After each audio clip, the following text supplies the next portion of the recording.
ভাবি আমার কাপড়গুলো একটু ধুয়ে দাও তো। তুমি নিজের কাপড় নিজে ধুইতে পারো না? তুমি যখন শ্বশুর বাড়িতে ছিলা তখন তো নিজের কাম নিজেই করতা, কিন্তু বাপের বাড়িতে আসার পর থেকে আমি তোমারে দেখতেছি তুমি কোনো কামে হাতই দাও না। আমি তোমার কোনো কাপড় ধুইতে পারবো? এই বাড়িতে থাকতে হইলে তোমারই সব করতে হইব। কাপড়গুলা দিতাছি ধুইয়া রাখ। ভাইজানে তো নিজের আসলে ভাইঙ্গা নিছে, এর জন্য তুমি যা ইচ্ছা তাই করবা। জামাইরে নিজের হাতের মুঠায় নিয়ে নিছ একদম। বেয়াদব মাইয়া কোথাকার। বড় ভাবির লগে কেমনে কথা কইতে হয় সেই জিনিস শিখো নাই?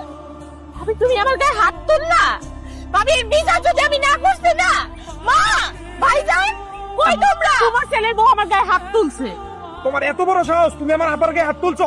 আজকে আজকে তোমার কাপড়ে দুপড়ে গালে তাল। ওর কত বড় সাহস, বড় বইনের মতো ভাবির গায়ে হাত তুলতে যায়। ও তো হাত ভাঙে দেওয়া উচিত ছিল। ওর হাত ভাঙবি? তোর তো উচিত তোর বউয়ের হাত ভাঙা। তোর বউ তুলি রে মাসে, আমার পোলার গায়ে কেন তুই হাত দিবি? আমার বউ যদি আমার বোনের গায়ে হাত তুলে থাকে, আমি আছি, আমারে কও। তাই বলে আমার ছোট ভাই আমার বউর গায়ে হাত তুলতে যাবো, এটা আমি চাইছি? দেখুন পোলা পার লইয়া আলাদা হয়ে যাবো। হাত তুই তোর বউরে লইয়া। আজকে থেকে আমার কোনো পোলা নাই। আমার কারণে কেন আলাদা হইব? মা তো নিজের ইচ্ছায় সবকিছু আলাদা করে দিল। কেউ তারে জোর করছিল? আমি গিয়া কইছি তারে যে সবকিছু আলাদা করে দেন। এখন তোমার যদি মনে হয় মাফ চাইলে সবকিছু সমাধান হয়ে যাবো, তাহলে তুমি যায় মাফ চাও, কিন্তু আমার এই ব্যাপারে কোনো কিছু কইতে আইসো না। আমার এখানে কিছুই করার নেই। আপা ধরো কাপড়গুলো ধুয়ে দিও। দেখতেছিস না সারাদিন কাজ করতেছি, নিজের কাপড় নিজে ধুয়ে নে।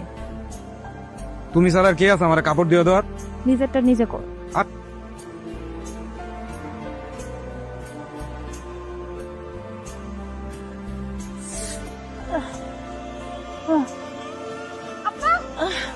আমার কি হইছে? আম্মা বসেন বসেন বসেন।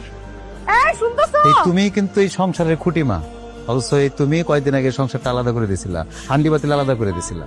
আজকে তুমি অসুস্থ হয়েছো, সবাই পাগলের মতো দৌড়ে এসে আলাদা করে দেওয়ার পরে দেখো মা, তোমার মাইয়া ঠিকই তার নিজের কাজ করতেছে, কাপড় চোপড় ধোয়, নিজের কাজ নিজে করে। আমার বউরে দেখো, নিজে রান্নাবাড়ি করে, নিজের কাজ নিজে করতেছে, কোনো ঝামেলা নাই। কি লেগে জানো, ওরা এখন যার যার পরিবার নিজের মতো গুছাই নিছে। যখন কোনো যুক্তির কথায় আমরা বউর কথা কই, তখন মারা মনে করে কি যে পোলাও মনে হয় বউর পাগল হয়ে গেল। আবার তুঙ্গুর সাথে যখন থাকি, মার সাথে যখন থাকি, মার যুক্তিতে যুক্তি মিলাই, তখন বউ মনে করে কি জানো মা, আমি মা পাগল হয়ে গেলাম।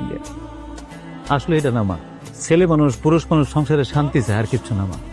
তারা চায় যাতে সংসারটা সুখের হয়, কোন রকম অশান্তি চায় না মা তারা। আমি শাশুড়ি হয়েছিলাম।